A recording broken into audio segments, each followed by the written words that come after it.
Sure. Put the 11 best players alive on one team, and you wouldn't just build a football club. You'd build the single most famous entity on the planet, bigger than any league, any country, any brand. Billions of people would recognize every face in that lineup.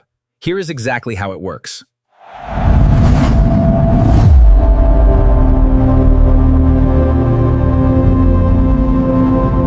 Welcome back to Football Finally Explained.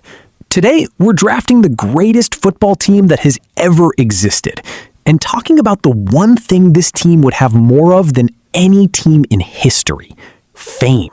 Put the 11 best players alive on one team, and you wouldn't just build a football club. You'd build the single most famous entity on the planet, bigger than any league, any country, any brand. Billions of people would recognize every face in that lineup. Here is exactly how it works. Start with Lionel Messi. Global recognition on a level almost nothing else in sport touches. Kids in Bangladesh know his name. Kids in Nigeria know his name. Kids who have never watched a full 90 minutes still know his name. That's not a football fan base anymore. That's cultural gravity. High benefit. And the benefit isn't just goals, it's attention. Wherever Messi plays, cameras follow, sponsors follow, entire economies of merchandise follow. Add Cristiano Ronaldo. Different kind of fame, same scale. Ronaldo has, at various points, held the record for the most followed human being on the entire internet. Not most followed athlete, most followed person. Full stop. Put him and Messi on the same team sheet, and you don't just have two great players. You have the two most photographed men in the history of the sport sharing a locker room. The love these two players get isn't regional. It's not even national. It's planetary. Now bring in Kylian Mbappé. Younger, faster, and already one of the most marketable athletes alive. High benefit? He extends this team's fame into the next generation of fans, the ones who weren't even watching when Messi and Ronaldo started. A team like this doesn't just win matches.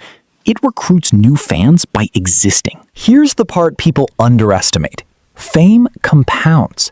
One superstar draws attention. 11 superstars on one team doesn't draw 11 times the attention. It draws far more, because now every match is a potential moment. Every touch is a highlight reel. Every result is international news, whether you like it or not. This is where the good points really stack up. Conte, Modrić, Van Dijk, maybe not tabloid famous, but respected everywhere the sport is taken seriously. That respect is its own kind of love. The kind earned from people who actually understand the game, not just the highlight clips. A team built like this earns both: adoration from casual fans and admiration from purists. That combination almost never happens. Here, it would. And the goalkeeper, someone like Alisson or Courtois, becomes beloved in a very specific way. Fans don't just admire a great keeper, they trust him. That trust turns into a different, quieter kind of love. The kind that builds over years, not headlines. Now, to be fair, there is a flip side worth a quick mention. All that shared fame does create some tension over who gets the ball, who takes the free kick, who's on the poster. It's happened before, in teams like Real Madrid's Galacticos era. But even then, the fame itself was never the problem. The world loved that team. They just needed a season or two to figure out how to share it. Watch any major tournament right now, and you'll see this exact dynamic. The most watched matches, the most discussed players, the biggest global conversations, they cluster around famous names. Whether you like it or not, fame draws the eyes. And eyes are what turn a good team into a global phenomenon. So stack a team with every famous name in football, and here's what you actually get. Massive worldwide love. Genuine respect from the purists. New fans recruited with every match. A team people don't just watch, they follow, obsess over, and remember for decades. The football is only half the story. The fame is the other half, and it might be the bigger one. The game has not changed. You have. You're welcome. Subscribe if you enjoyed this type of content. It means a lot.